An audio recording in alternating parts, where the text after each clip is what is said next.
Richie and his friends thought that it would be exciting to search for Bigfoot. What they did not realize was that Bigfoot may have felt the same way about searching for them.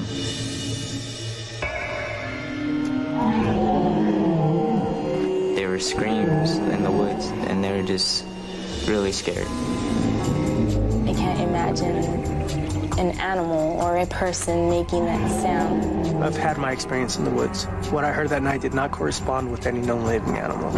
We started running. Something was following us. I just wanted to get back to camp, just get out of there.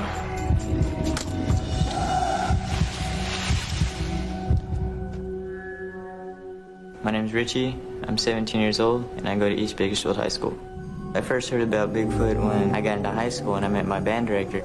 He turned out to be quite the Bigfoot enthusiast. I do believe Bigfoot exists because of the amount of evidence that is out there. Mr. Birdall told us his views on Bigfoot from what he's read or what he's heard and from his past Bigfoot expeditions that he's taken. I use sounds that have been recovered in the wilderness that are unexplained. We play those on a broadcast system up in the wilderness, hoping for a call back from Bigfoot.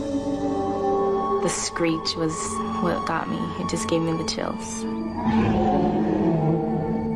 When Mr. Birdall took some of the other students to the lake, they heard the calls that were like what they were broadcasting. They sounded alike, and it terrified everyone out there. They came back believing that that was Bigfoot. This weekend, my girlfriend Veronica, my friends Robert and Victoria, and my band director, Mr. Birdall. We're going up to Northern California and we're going to be camping Six Rivers National Forest. Our main objective would be to look for Bigfoot.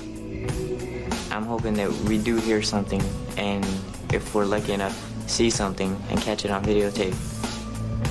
And if that happens, it'll be so awesome. There are hundreds and hundreds of sightings. It was in November of '93, and we were hiking down in Klamath. There was a creature peering around this fallen log, and I sat there and stared at it for about 10, 15 seconds, and it was gone. And then it peered its head out from behind that tree, and it was watching my wife and my children. Even though I'm 6'9", 280 pounds, this thing would have crumpled me up and thrown me away. Something out there is leaving footprints.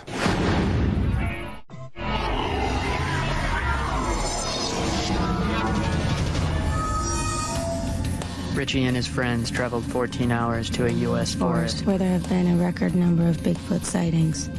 They too would set a record. Shortest visit. We got here really late. The forest was looking pretty spooky. We set up camp.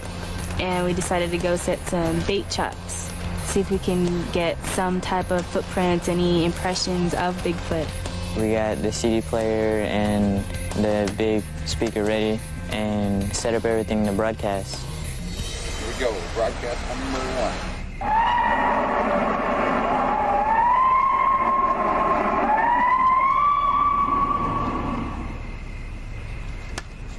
We started sending out signals from camp.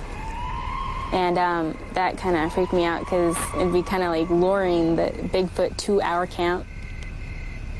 For 2 hours and 14 minutes, the group broadcast the odd-sounding call into a forest they feared might be empty. After 2 hours and 15 minutes, they wished it was empty.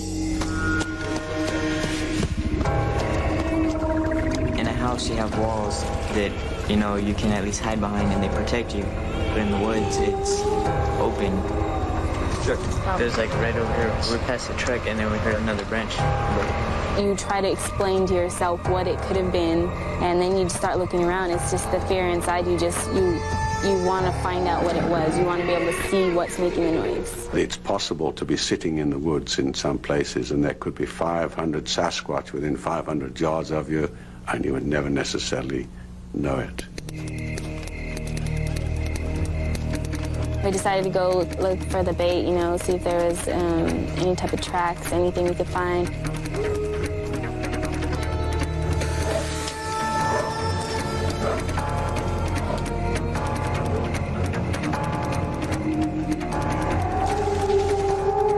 A lot of tree breaking. It sounded pretty close. The howls are coming from one side of the stream, and then from the other side we're getting branches breaking and rocks.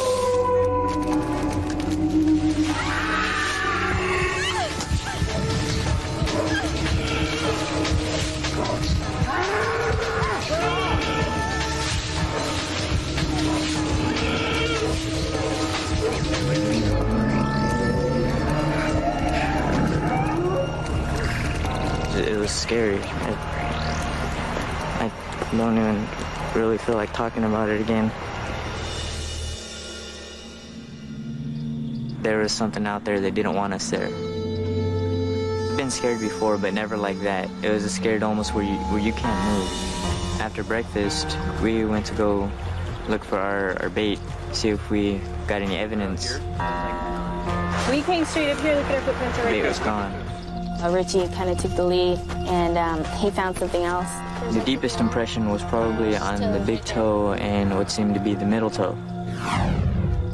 There are hundreds of tracks that have been recovered, complete with dermal ridges on the toes. You can't fake a dermal ridge. That's the same as a fingerprint. After I seen and heard all the stuff that I did, there's no doubt in my mind. Bigfoot is out here.